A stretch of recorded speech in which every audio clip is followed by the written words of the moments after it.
कहते हैं कि चीन के उत्तर में चिड़ियों की एक अजीब सी परी रहती थी। उसे मनुष्य की भाषा समझने का और मनुष्य की भाषा बोलने का अलौकिक वरदान प्राप्त था। बहुत से राजा महाराजाओं ने चिड़ियों की उस परी को पकड़ने का प्रयास किया था, पर वह किसी के हाथ नहीं लगी थी। यहाँ तक कि बड़े बड़े राजकुमारों से लेकर छोटे छोटे मंत्रीगणों तक ने समय समय पर अपना अपना भाग्य आजमाया था।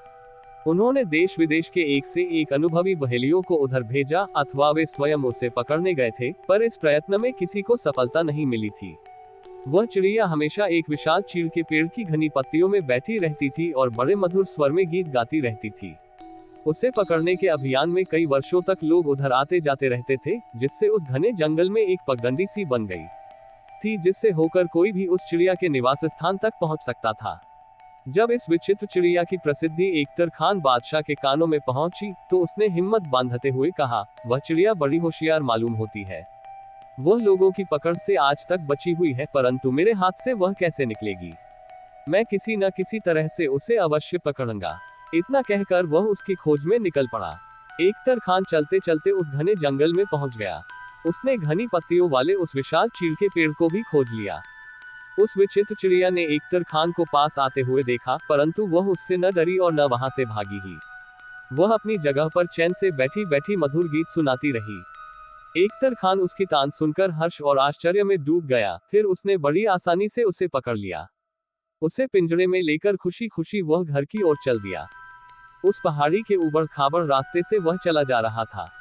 रास्ते में चिड़िया ने एकतर खान से कहा, बड़ी आसानी से आपने मुझे पकड़ लिया है, किंतु मुझे यह वरदान प्राप्त है कि जो भी मुझे लिए जा रहा हो, उसे रास्ते भर मेरे साथ बातें करते जाना चाहिए और किसी भी हालत में आह नहीं भरनी चाहिए, क्योंकि उसके चुप होते ही अथवा आह भरते ही मैं उठ जाऊंगी। इसलिए हम में से किसी को हर वक्त कुछ न कुछ बोलते ही रहना चाहिए। उद्धरण चिन्ह। एकतर खान ने कुछ सोचकर उत्तर दिया, तब तो ठीक ही है। तुम ही कुछ कहो ना, बातें करते हुए रास्ता जल्दी ही कट जाएगा। चिड़िया बोली, मैं तुम्हें एक कथा सुनाती हूँ। एक शिकारी ने एक कुत्ते को पाल रखा था। एक दिन दोनों शिकार करने निकले। जंगल के बीच रास्ते में उन्होंने एक टूटी हुई बैलगाड़ी देखी, जिसमें सोना चांदी भरा पड़ा था। उसका स्वामी बगल में बैठा था। परिचय हो जाने के बाद गाड़ीवान ने शिकारी से आग्रह किया, मुझे गांव जाकर किसी कारीगर को ढूंढ लाना है जो मेरी गाड़ी के पहिए की मरम्मत कर सके। क्या तब तक आप और आपका कुत्ता मेरी गाड़ी की रखवाली कर सकते हैं? बेशक, बड़ी खुशी के साथ, शिकारी ने जवाब दिया। गाड़ीवान बहुत प्रसन्न हुआ और वह पहाड़ी रास्ते से गांव की ओर चला गया। दिन ढल गया, सांझ होने लगी, पर गाड़ीवान का कोई पता नहीं था। शिकारी सोच में पड़ गया, मेरी बूढ़ी माँ की आंखें कमजोर हो गई है, वह सवेरे से कुछ खा पाई होगी या नहीं। फिर उसने अपने कुत्ते से कहा, तू यहीं ठहर और चारों ओर देख। जब तक गाड़ीवान नहीं लौटे, यहाँ से कहीं जाना नहीं। मैं भोजन बनाने के लिए घर जा रहा हूँ। आदेश देकर वह घर चला गया। कुत्ते ने अपने स्वामी की आज्ञा का पालन जी जान से किया। वह गाड़ी के चारों ओर चक्कर काटता रहा और बैल को दूर जाने से रोकता रहा। उधर गाड़ीवान ने कई ग्रामों की खाक छान मारी, तब कहीं जाकर करीब 12 बजे रात्रि में उसे एक कारीगर मिला जो गाड़ी को बना सकता था। जब वह लौटा तो उसने देखा कि शिकारी तो चला गया है, परंतु उसका कुत्ता उसकी जगह पर गाड़ी की रखवाली कर रहा है। इससे वह बहुत प्रसन्न हुआ। गाड़ीवान ने कुत्ते को कुछ चांदी की छड़ें देकर उसे घर भेज दिया। वह स्वामी भक्त कुत्ता चांदी की छड़ों को लेकर जब घर पहुंचा और अपने स्वामी के चरणों में रख दिया, तब उसे देखकर शिकारी क्रोध में आकर उससे बोला, मैंने तुझे गाड़ी की रखवाली के लिए छोड़ा था, उल्टे तूने उसकी चांदी की छड़ों को चुराया है। इतना कहकर शिकारी ने डंडा लिया और कुत्ते को इतना मारा कि वह मर गया। एकतर खान से रहा न गया। उसने आह भरते हुए कहा, कितना बड़ा बेवकूफ था वह शिकारी। उसने ऐसे भक्त कुत्ते की जान ले ली। अच्छा, तो तुमने आह भर दी। इतना कहकर चिड़ियों की परी उड़ गई। भला मैं इस प्रण को कैसे भूल सकता हूँ।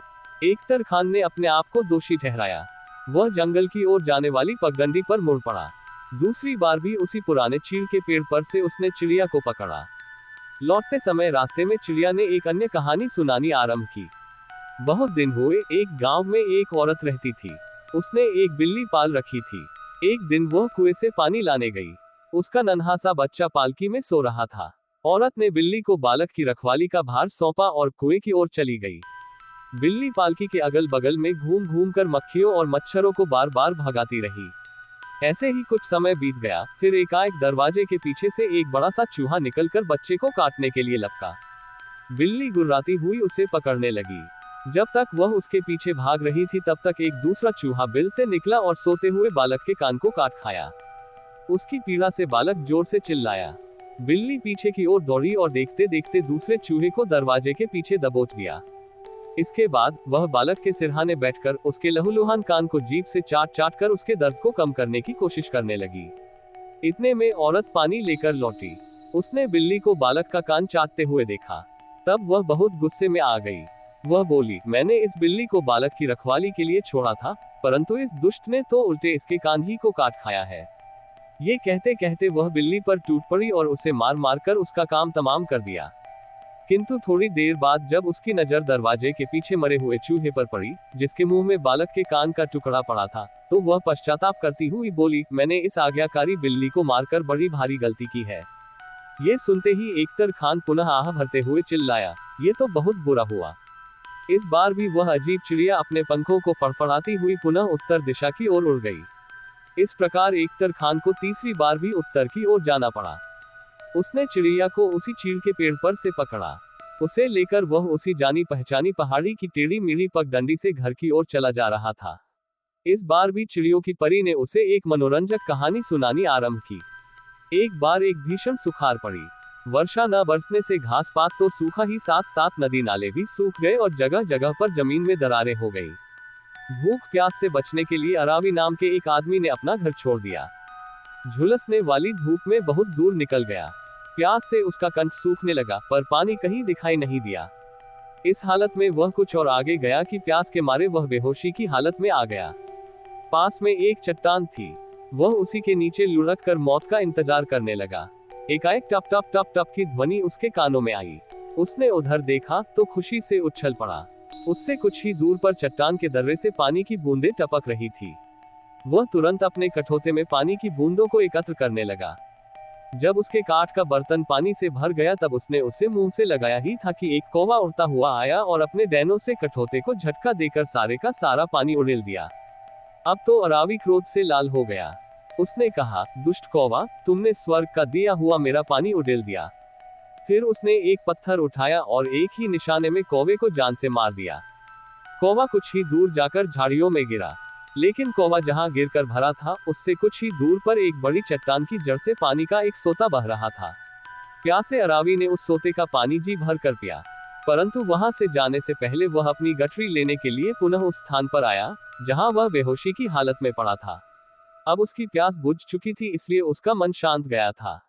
गठरी उठाते उठाते उसकी नजर एकाएक उस चट्टान के ऊपर उस दरार पर पड़ी जहां से पानी की बूंदें टपक रही थी। ऊपर उसने जो दृश्य देखा उसे देखता ही रह गया। चट्टान के ऊपर एक जहरीला सांप सो रहा था और उसके मुंह से विष की एक एक बूंद टपक रही थी। उसने आह भरते हुए कहा, ओह, मैंने करीब करीब विष पी ही लिया होता, परंतु उस बेचारे ने मेरी जान बचा ली। उसका बड़ा आभार मानता हूँ। इतना कहते कहते उसकी आंखों से आंसू की धारा बहने लगी। बेचारा कौवा, अपनी जान देकर उसने दूसरे को जीवन दान दिया था। एकतर खान ने आह भरते हुए चिड़ियों की परी से कहा, आपने फिर आह भर दी। अच्छा, अब मैं चली। इतना कहकर वह विचित्र चिड़िया तीसरी बार उत्तर की ओर उड़ गई। मैं हारा। सचमुच इस अजीब सी चिड़ियों की परी को पकड़कर बंदी बनाना आसान काम नहीं है। ये कहते हुए एकतर खान खाली हाथ अपने महल को लौट पड़ा।